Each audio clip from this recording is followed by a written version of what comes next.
Salafolava, Pulavinaka, Malolele. My name is Malusel Doris Tulifau. I am the founder of Brown Girl Woke, a nonprofit that educates, trains, and recruits youth to do critical issues in our communities. Ja, malo se for Samoa tal falava. Ja, wa CJ Loyal. Ja, sa mai no ule o vai moso. Ja longa failanga fi fa tasi fai malisunga ya maluseu. Fa so foi ne pukalama umona taula I le tupulanga tal vau. And we are your hosts for Generation for Tomorrow, a talk show that is based on youth issues, mental health, sports, and highlighting amazing youth that are doing amazing work in Samoa. Ia le whamai moenga lava ne pokalam. Ina imwhai ona mātou so swani fo I le tupulanga talavau. Ina ia le lei fo inisi o whai unga la tau te whaia. A wale la tau soifua maloloina wha ma fau. We do have expectations. This is a youth show, and we want to make sure that our youth are heard, encouraged, empowered, and supported. So if you're watching this, please understand that we want to make sure that youth voices are heard. Ia mo le nei foi pokalama ia mo la vona mātou whalualo fo I tangata matatua. A vea foi matafalualo I mātua. Ia ina ia mwhai ona mātou mo fo inisi o wala fo inisi o whaafitau. Ia lo whiangai fo I ma le tupulanga talvau. So May is Mental Health Month, and last week was our first episode talking to students about mental health. Not only students go through mental health, everybody goes through mental health, right, CJ? Yeah, for sure. I myself, as an athlete, tangata alo fo.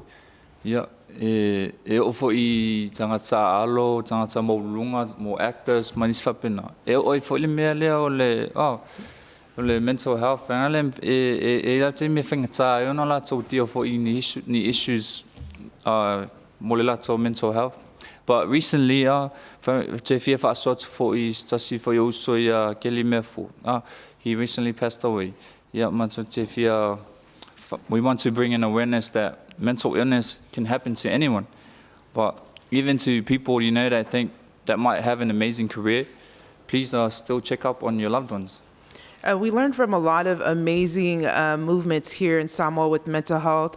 Moana Solomona, Dr. George, a lot of people that are leading work in mental health to always make sure that you have your 5 main people that you go to on your phone. So make sure if you have your phone on you right now, look on your phone, and if you're having a bad day or you know that this is the person that I can talk to that I might be having issues, call them. So if you're out there, this is a good time to analyze who your close friends are, your family members that you really need to get hold of. Yeah. Do you have 5 people? I was actually just thinking about 5 people in mind, at the back of my head. I think I only have about 2, 3. How about you guys? I think I have 5 because I knew the movement, but this is the time. We have so much time right now. During COVID, this 3 years lockdown, you should have the people that you know that you want to talk to. So if you're out there, write them down. Even if you're young and you're like 5, 6 years old, it's a good time to know who your 5 to go to people. So today we have an amazing climate change activist. She also owns her own store. She's a mental health advocate, so we can ask her more questions about Mental Health Day. We did want to show you guys a few videos of all the work that she's been doing in Samoa.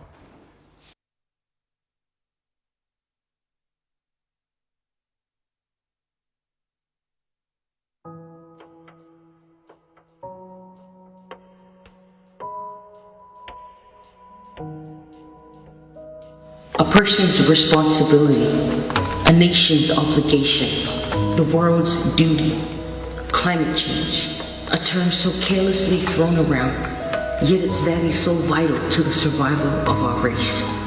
Our beautiful Pacifica, so deep in the clutches of this nightmare. They see our suffering, they hear our anguish, they know our fears, yet they brush it off so cavalier. For wealth trumps any hope for our islands to remain. The desire to attain more pushes our homes to the brink of no return. How is it that we contribute the least to the world's carbon footprint, yet we carry the heaviest consequences. The saying goes, the strong prey on the weak, and they see us as such. They think the sizes of our land determine the strength of our wills. Their injustice stirs the passion beneath the surface of every islander. The drive to see their homes last another generation. The pull to see the region at its primal beauty.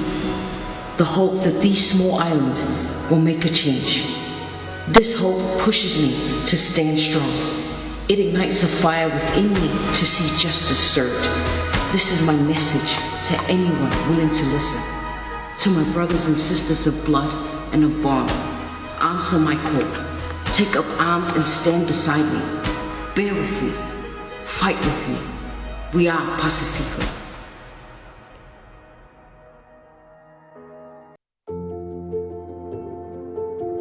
Climate scientists suggest that this generation of children are among the last to visit their homelands in the Pacific. For many low-lying nations most vulnerable to rising sea levels, our survival depends on swift and drastic action to limit global warming to 1.5 degrees Celsius. To the leaders at COP26, I urge you to commit to strong 2030 targets as well as mobilizing climate finance for adaptation and resilience in small island developing states.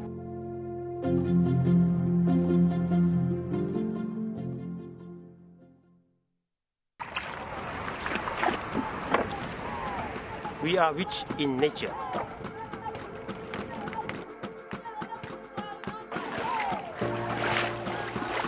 We are rich in knowledge.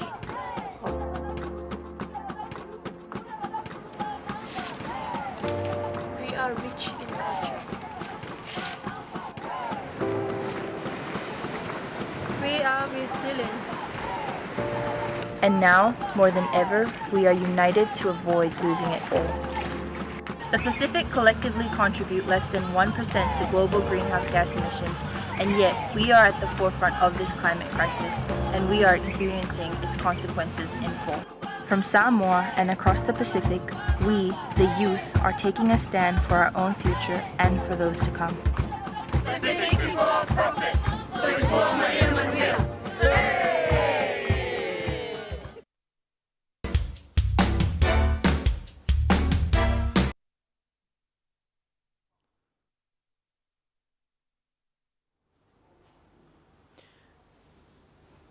So we're excited to have Okalani in our next, after this break, and talk about climate change. CJ, do you know anything about climate change? Yeah, I have a bit of an idea. I didn't really get into stuff about climate change and that, but I would really like to know more about on that side of things.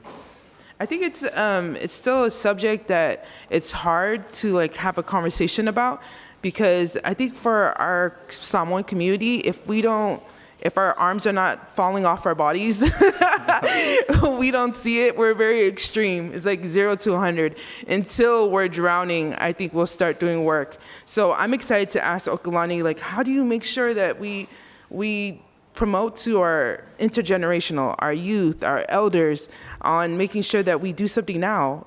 Samoa is a preventable country, which means like if something happens, we don't have enough resources. We have to do prevention.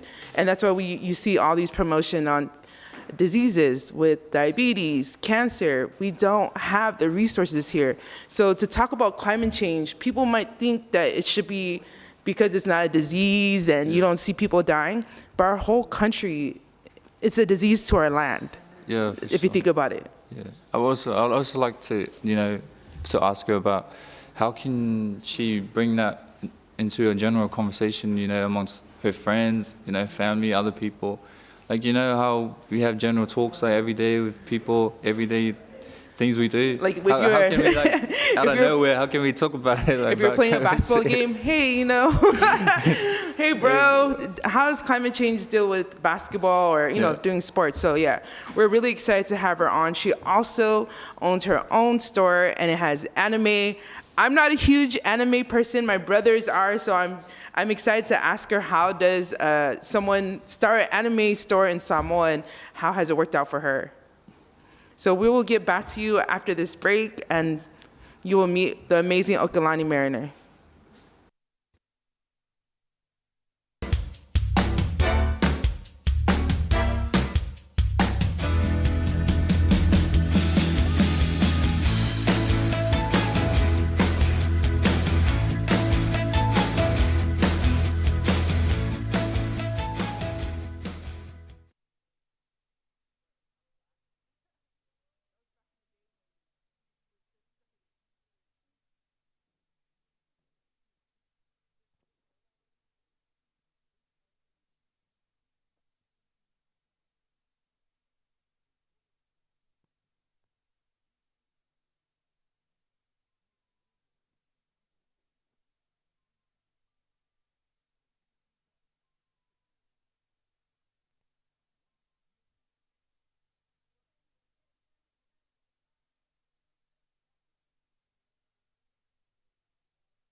Talofa Samoa, and welcome back to our discussion and talk on climate change, mental health month, and to our new show on youth issues called Generation for Tomorrow. I'm your host, Maluso Doris Tulifau. And I'm CJ Loyal. And we're excited to have Okalani Mariner. I have to do a bio. She's not only a climate change activist, owner of Mango and Lime Company, One Look Studio. You could talk about after about mental health, and an anime expert in Samoa. Anime expert. Flattered. So I think you do so much. How do you balance everything? Sometimes, honestly, I have no idea. But I think it really has to do with passion. If you love what you do and you love your work, it doesn't feel like work. So for me, I'm involved in so many different projects and initiatives, but also businesses. But to me, they don't feel like work. To me, it just feels like something to wake up in the morning and get me excited. So I think if you really love what you do, it's very easy to wake up in the morning and get ready for work. Yeah, no, I think that a lot of youth, we see like our parents or our aunties and uncles or elders that might be tired a lot from their work, but it's this generation that you should learn to love what you do and Yes. make it a passion and go for things that might not be the norm and your families might not understand, but go for it if it's healthy. Go for it if it's healthy. We do want to talk about your climate change work. You're speaking everywhere. So what do you're also part of a lot of different NGOs. So what is your climate change title? I just like to generalize it and just say I'm a climate activist. I am a part of a lot of different organizations, but we all are here for the same cause. So at the end of the day, I am still advocating for my people, for my country, and for the planet. So I just like to say I'm a climate activist. How did you get into climate change? How does one become a climate change activist for Samoa? Honestly, it happened very naturally. I think I was 15 when it happened. I was in high school, and this American lecturer came inside, and he was starting to talk about plastic pollution and all of the garbage that was starting to collect in the Pacific to create the Pacific Garbage Patch, which is like just a giant island full of plastic, created 100% by plastic and man-made causes. So when I realized that, he also mentioned, and because of all of the plastic in the ocean, by 2050, there's going to be more plastic in the ocean than fish, which means there's probably going to be plastic in our fish. And when he was talking about that, he's like, and one of the main contributors to the plastic is bottle caps from plastic bottles. And I was drinking from a plastic bottle when he was talking, so I was like, okay. And from that instance, it really encouraged me to do more research and look into how this affected me personally, but what that meant for Samoa, because we love our oka, we love our sashimi, and I love fish and seafood. So I was like, okay, so how does this affect me? And as I was researching, the more and more I researched, the more I realized not just more plastic in the ocean than fish by 2050, but also no islands by 2100. And that was crazy for me because, the more I researched, the more I realized scientists are suggesting you, me, you, and our youth are probably going to be the last generation to visit Samoa and visit our islands. And that's kind of scary because when I think about it, the next generation is not going to experience the Samoa we know.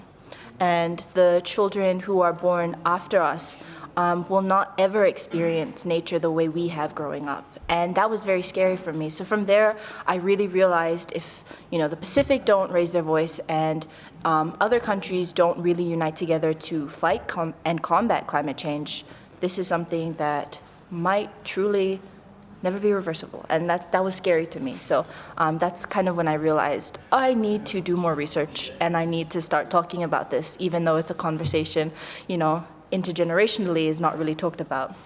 So from there, it just really domino effect, and I just ended up being there. And then next thing you know, people were calling me a climate activist, and I was like, never said that, but thank you. So I think that's kind of how my journey started. I think even now it's different. You know, my dad hasn't been back to Samoa for 40 years because he grew up here and went to New Zealand and then America. And when he came a few years ago, he was saying the sands are not the same. My dad's from Lepa. So when we went there, he was like, man, our sands used to be far back. It's not the same anymore. I can't find the fish that I used to eat anymore. So you could see the changes already that, you know, our, like, my dad is 70, so, or your grandparent, that they're not seeing the same Samoa already. So it's crazy. Like, you know, I was actually gonna say that as well. My parents and his like siblings and their siblings grew up in Salalonga, like the Wharf.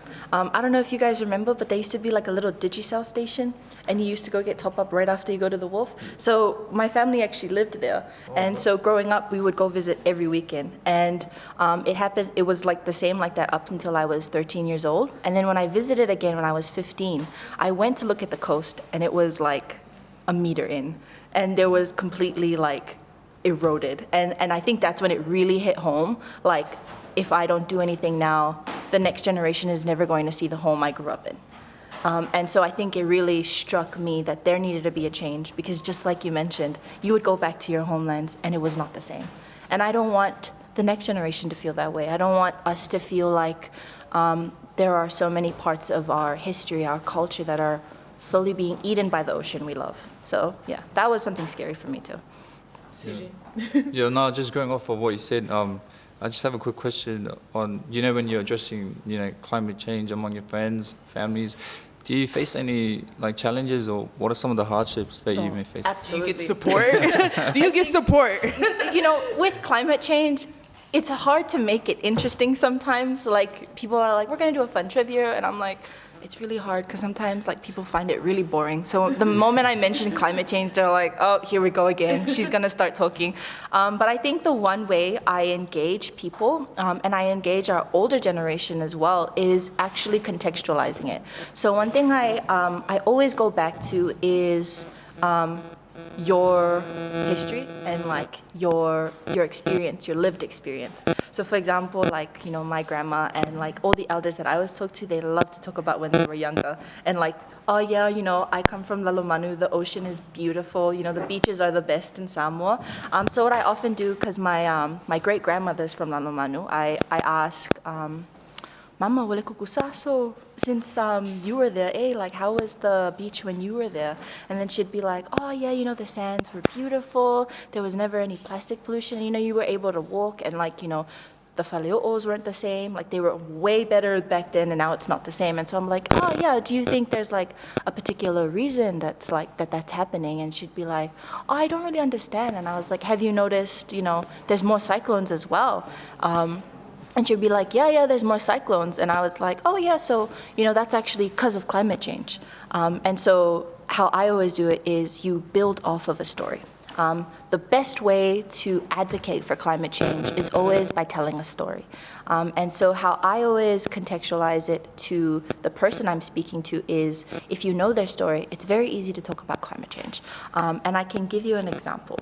I was raised very Christian, very, very Christian. You know, we grew up going to Sunday Loku. We had Sunday Loku every other day. And one thing I struggled with the most when it came to climate change and talking about climate change was that people were like, oh, you know, it's the end times. Climate change doesn't exist because God said there's going to be no floods. And God said that, you know, He'll always protect us. So why would climate change be real? The Bible didn't say so.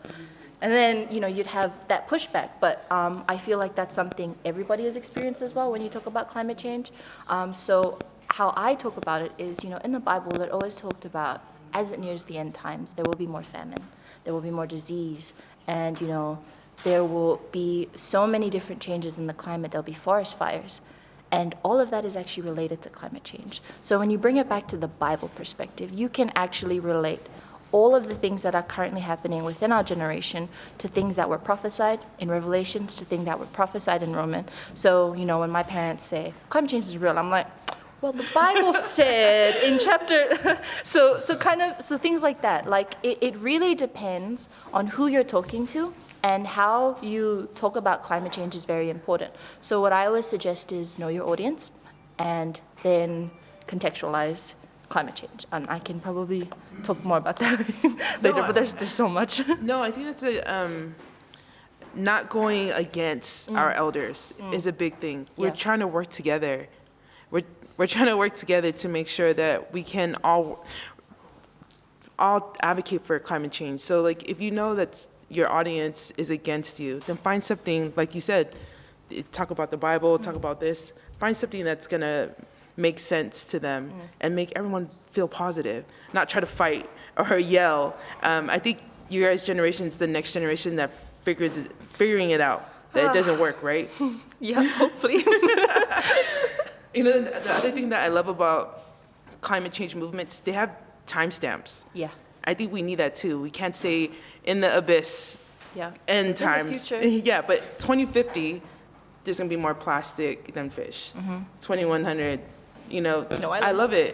That's a great. You do other amazing stuff. So I do, because it's Mental Health Month, you do have your own One Look Studio, and that advocates for mental health as well, right? Yeah, so I was just listening to you guys both earlier, and I really resonated with what CJ was mentioning, that mental illness is a very broad word. And often at times you'll find that a lot of people with mental illness are actually very successful. Personally, I identify with having a mental illness. I am neurodiverse, so I identify as someone on the spectrum. And often at times I don't tell people that, because once I say that, they're like, oh, she's kind of, you know, she's a little bit, but then you look at my work and you wouldn't think I'm mentally ill or I have a mental ill health and I've struggled with mental illness. But that's not the case. And often at times you'll find that a lot of people who are actually struggling won't show it. And you have to really look at the little signs, because there are always signs when someone needs help and when you need to reach out to someone. But that's kind of why I started One Look Studio with my sister. We realized that there were no mental health resources and services ready, available, and accessible to youth in Samoa and to the general public. You know, the mental health unit in Samoa has one psychiatrist, and that's one psychiatrist to service 200,000 Samoans. That's not enough. Yeah. And we have two psychologists, but they're both at the courts. So we don't have any therapists in Samoa. The closest we have is a counselor, but at the end of the day, a counselor can only hear you out, but they can't diagnose you. So, you know, you have that. And I, in 2020, I just finished UPY, and like, I think it was mid-year when COVID just happened, and I like had the worst depressive episode I had ever experienced. And I think it was also because we had to do online schooling, and that was so hard for me. I just was really struggling, and I went from a grade A student to very not a grade A student. I'm not going to diverge my grades, but like a lot of my grades dropped, and it really affected my mental health because I was really scared I was going to lose a scholarship opportunity. So because of that, it really pushed me to seek help. And when I seeked help, the mental health unit only actually services high-risk patients. And then I realized, oh, okay, so there's no services for people who are like medium to low risk, but let alone services to help you understand what you're going through. And that's why we decided to build One Look Studio. Right now, we just try to advocate that, you know, it's really important to reach out to your friends and loved ones. Often at times you'll find that a lot of people are struggling, but they just don't show it. They're really good actors. But everybody needs help. And just like they mentioned, you need your 5 people. And often at times I also say, surround yourself with good friends, because psychology actually suggests you're the combination of the closest people you are, the 5 closest people you are. So if you actually look at who you are related to, or who you speak to the most, and who you interact with, you actually find that you're a combination of all their personalities. And so that does reflect if you have a lot of negative people in your circle. And so you do have to surround your circle with people that will support you, but people that also have a positive impact around you. But yeah, One Look Studio's goal is to create and hopefully advocate for more services and more accessible resources in Samoa. So if you want to check out our Insta and our Facebook, feel free, onelookstudio.com, Samoa. Thank you, Kalani. We'll be right back with our youth panel and asking questions to our amazing climate activists, mental health advocate, and everything. Thank you.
Welcome back to Generation for Tomorrow. We have our segment of the show that we have with the youth panel. We have a fun activity. I guess it'll be fun for all of us, but maybe not Okalani because we're going to drill her with questions. But we also wanted our youth panel to introduce themselves really quickly. Talofa, and good morning, everyone. My name is Shala Wentz from Lotopa. Talofa, everyone. My name is Tia Maria Dafi Aluni from Vaivase. Talofa, Tia Manuel Ngo Prince Valalbimani, Afiango Falealili. Yeah, so we wanted you guys, the youth, to ask Okolani, your guys' own questions on, how to become a youth climate change activist, or even how to get started. Okay. So start with, yeah. Okay, so Lani, thank you very much for that. I was wondering, what advice would you give the youth out there who is interested in climate change? Like, what do you want to say to them as like a first step? I think my best suggestion would be to join an organization. There are so many organizations in Samoa that focus on environmental advocacy, and Doris, our amazing host, actually has one. 350 USB Brown Girl Woke is actually an environmental student body. So they actually do a lot of educational workshops or just trainings, and they plan to do more, and that I will be collaborating in. So if you're really interested in learning more about climate change, or you really want to be involved in the movement within Samoa, I would suggest joining an association. And don't worry about not knowing anything. That's the whole point of joining an association, so you can learn more. So don't feel shy or like because you don't want to join because you think you don't know enough. There's always room to learn more. So I definitely suggest joining an association. Thank you very much for that. There you have it, Samoa. Lani, speaking of organizations, we know that you're Vice President of Lanu Lau'awa, which is an NUS-based organization. How has that been for you? Like, how's the whole experience of being part of Lanu Lau'awa helped in? Oh man, it's been a journey. I will say, like, helping found Lanu Lau'awa with our executive community, you're just always learning. There's always something new to learn, and you just have to take the L. That's what I always say. Oftentimes you're gonna mess up, but you just have to just keep rolling with it and just move forward, because you can't just sit and sulk. Yeah. But it has been really fun. One thing I've learned is that women are very, very passionate, and they can get the job done when they want to. And I'm very proud to say that our executive board is actually made up of 90% women, young women, and so that's been really exciting, just getting to meet new people and build community and also network. One thing I've learned from building Lanu Lau'awa is you always need community. You can't do it by yourself. You might think you're an independent girl, that you can do everything on your own. Nope, you can't. And the best thing is that Samoa is community. Yeah. Everybody helps everybody, everybody's family. And so one thing I've been really grateful for is a lot of people have helped us along the way, and a lot of people have helped support us to where we are now. So that's something I've learned. Samoan community is amazing. They always support you even when you don't ask them to. But they just show up, and I'm just like, thank you. Thank you for showing up. You also give advice that you don't ask for. Yep. Nalo sa ipuan namin. Follow Prince. Ia, o lewa po inga o makamakay au kalaangay lumay. Pengang kafailangi ia mau FFCDA oi kulangai kurang mau mua pesa e te tonuina e tau nuu au mo mtinga si longa lua o aisa so soangi ati o e ina ia tau nuu au mo mtinga. You know what? That's a good question. Thank you for the question. Mumulavana jokes. I think it was really hard to believe in myself because I didn't actually realize I was a climate activist. And one thing I think our entire youth generation always struggle with is imposter syndrome. Thinking like we're always involved in these circles and we're always doing these things, but we don't think we deserve it, or we get it just out of luck. So one thing that I have slowly come to terms with in the 5 years I've been in this space is, you deserve to have a voice and you deserve to share your story. So it has been a rough journey, but I think at this point in my life and at this point in my career, I can say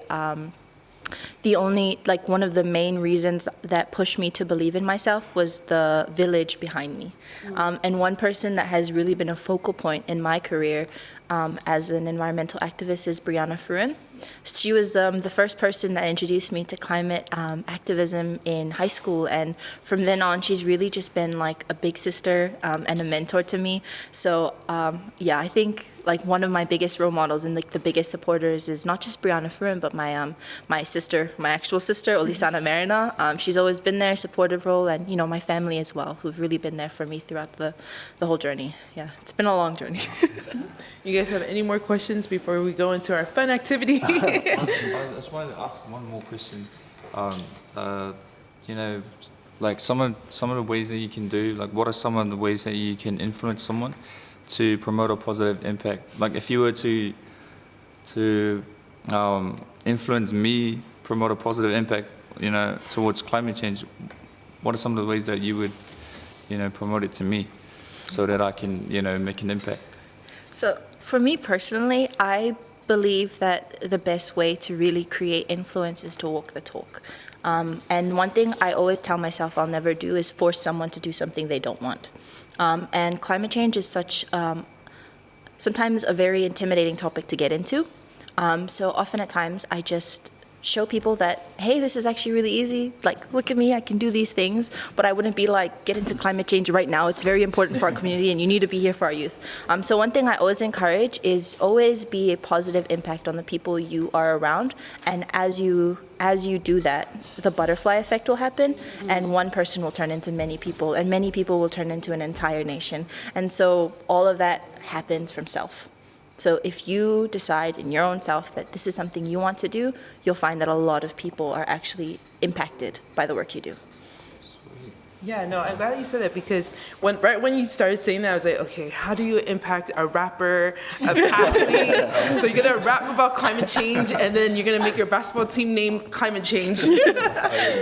But no, what you said is exactly what you should do. Be you. Yeah. Don't change absolutely. because you're trying to make this group be climate change. They play sports. I'm gonna do all sports. I'm gonna do all music. But stay yourself, because change is gonna come.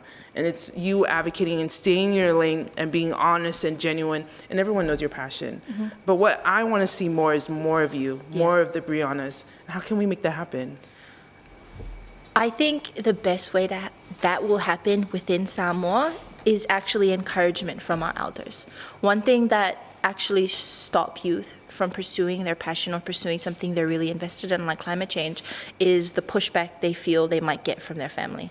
Like, oh, my family's not going to believe me if I talk about climate change. Or like, if I'm talking about climate change, but my family doesn't even listen to me, what's the point of me being an activist? I think if, you know, our families, our moms and our aunties and our uncles just believed in us and took that risk to trust us in our passions, there will be so many more youth that will be excited to join this. I've met so many people that are like, I really want to join the movement, but my mom doesn't believe in climate change, and I think that's gonna like get her mad if I join. So my encouragement is, you know, to the parents to, you know, believe in the youth in this generation and their passions as well. If it's not climate change, it's art. If it's not art, it's music. And trust that they're gonna know what to do with their future, and just trust them to believe in themselves and pursue their passions. So we wanted to play our game. Can you bring out our Charlotte? Oh, we have it here. No, he brought it. I was gonna say, I could see a lot of people struggle with trying to promote climate change as a youth, because your parents are gonna say it doesn't make money. Yeah. You know, we could think of a lot of things. They think it doesn't make money, but it does. I have a rebuttal for there that. You go. So, if you don't know, Samoa is actually really looking at prioritizing climate change because we are a Pacific Island nation, and because of that, it means that there will be more jobs available in climate energy and renewable energy. So if you're a science student, engineering makes a lot of money, and EPC is looking for a lot more renewable engineers if you want to join. So you can tell your mom that climate change is definitely a passion, but even if you're not, in science, arts and commerce play a huge role in climate change. Who's making the policies? Who's managing the funds? Who's managing the accounts? Everybody has a part to do in climate change, so it's not just something that's related to science. Thank you. We'll be right back with our fun activity with Okalani Mariner.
welcome back, Samoa, to Generation for Tomorrow, a youth show that talks about youth issues that youth are facing. Today, we're talking about climate change, mental health month, anime expert, everything with Okalani Mariner, and we're at our segment with the youth panel. We did want to have play a little fun game to show Okalani that we're woke. I believe you. I believe you. And So I believe in CJ could introduce the game. Yeah, so this is called fishbowl. We're just gonna pick out, there's terms in here, and we're just gonna pick out a word, and then each person's gonna explain that term on how it has an effect on the climate change. Yeah. So we can just pass this around, pick one word. Yeah. So you only have like 1 second. Do I choose to, or Yeah, everybody. Okay, so I got electricity. Say almost all parts of electricity has an effect on the environment because it leads to the production of all greenhouse gases and so in means of, say, leaving the TV on overnight or forgetting to turn off the light, all of that just leads to climate change, and yes. So I got the term tire or rubber, and rubber in itself can be decomposable, but often at times when you look at our tires, they're actually mixed with a lot of different plastics. And plastic has been proven to last more than 500 years when it takes, when it's decomposing. So that's how it affects the environment. The more plastic, the more longer it will take to decompose, and the longer it takes to decompose, the more trash there will be when our 5 generations after us are there. So that's how it affects climate change. So I picked deforestation, and this is actually caused by humans. Now, the cutting down of our trees does, it adds on to climate change, because the less trees we have, the less filters we have for carbon dioxide, and it's proven that carbon dioxide is one of the major gases that contributes to greenhouse gases. So plant more trees, guys. It's not hard. What you need to do is take a seed, put it in soil, look after it. It's your child. It'll save us in the future. But yeah. Yeah, o le farming. So o le fasamoina farming o le faifatoanga. Ia le ala o fekau ia la upulo piki man meu kisa mai kua ma ko la faifekoanga. Ia ngi fa pe ka ko ele a fia le ele suia le tau i le faifatoanga. Ono e afua mai o le te leo la au tatu i nei lalo, te leo o nofuanga ua whaungaina ua whatoanga, ia e mafua i loa o na suia le tau, o na o le ale la au le ka ingai lalo, e mawhai o ngā soloia e le palapala, ma avea ma vaenga e o ngo suia le tau. Taylor? I picked vehicle, Samoa por ka vali o. Whai le asor ka vale o ngā whiki e le ngā mua le whiki leo le climate change now. Yo. There you go. Yeah, you're right. I got humans, and it's us. We're the ones that building these corporations, fossil fuel, driving the cars, building the cars. It's us that's making this reason why we have climate change issues. So we need to understand more and research, like Okalani said, about what we're doing individually and how we can help. Okay, that was great. Everyone did well. So the part of our game was to give each person in our panel, our youth panel, gifts from Okalani's amazing store. So you could talk about your store. Oh yeah, so Mango and Lime, it's actually not an anime store. So right now we do anime, and we have a bit of notebooks and collage kits. So if you like to decorate your room, you're more than happy to check out our store, mangoandlime.co, not .com. But the whole reason that my sister and I built it was because a lot of artists and young women and neurodiverse people don't actually have a platform to share their art and share and express themselves in a creative way in Samoa. So we wanted to create a platform where everybody could showcase their art, but also promote themselves as a small business. We have a lot of artists in Samoa, but they're really shy or they don't have enough of a platform. So our whole goal with Mango and Lime is to create a platform for artists so that they can showcase their work and also sell their work so they can get money out of it. And it's I don't know why I keep saying anime, because I don't watch anime. I'm just like, I'm grateful that you are starting something like that for the people that do. And I'm sure there is a lot. Is there a lot of? Yeah, there are quite a few. So we have 2 artists right now. I don't know if you guys know her. Her name is Cole Art. She does watercolor paintings and glass art. So some of her work is showcased on our store. And also Kashida Art. So she does anime-inspired, like Samoan-inspired anime husbandos. So if you like her art, she does a lot of like anime-inspired work. Okay. Before we end our day, we want to thank you for being on our show. Just again, we want to promote amazing youth doing amazing work in Samoa. Okalani's doing that. I think you're only like 20. 19. Oh my God, you're 19. So imagine us building that up. We want to make sure that we highlight you and all your work. We're thankful for you, and everything you do is relevant. Before we go, we do want our youth panel just to say a few words on what we can do to anyone that's listening on climate change, any few words, or even on mental health before we end it with Okalani. I just want to say that a little difference could go a long way. So you could really start small by turning off the TV, turn off the lights, unplug your phone after it's fully charged. It does a lot for climate change, and do that. This is more of like a generalized encouragement. As Okalani said, it doesn't feel like work to her because she likes it. So make your passion your profession. It's easier that way, and it makes everything go smoother.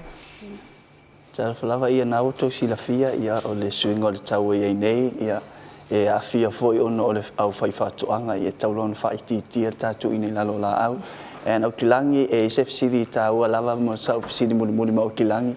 Okilangi, have you tasted koko Samoa? The last time I actually had koko laisa was when I was in quarantine, because I just came back from New Zealand a while ago. So they served us koko Samoa for Easter. That was really nice. That was the last time. Yeah, o le mafuanga o siri ia le tamai tai Okilani ona i se koko Samoa sa o sa ma fale a lili. So I want Okimanga o ia Okilani e taste ai le koko Samoa mai fale a lili po le afo iso ngai falango mai ai. Thank you very much. I receive. Thank you. No, I just wanted to, everyone out there, the youth, just be yourself. Be the best of whatever you are, whatever you're going through, whatever you want to achieve in life, just chase it. Thank you. And then we'll end it with Okalani with the last encouraging words to be in your passion. Be yourself. I think that's the best encouragement I can truly have. At the end of the day, nobody is going to do your job. So do something you love and pursue it, because at the end of the day, it's only what makes you happy that matters. And you heard it right here from your youth talk show every Wednesday, 9 to 10 a.m. with your hosts, me and CJ. Thank you.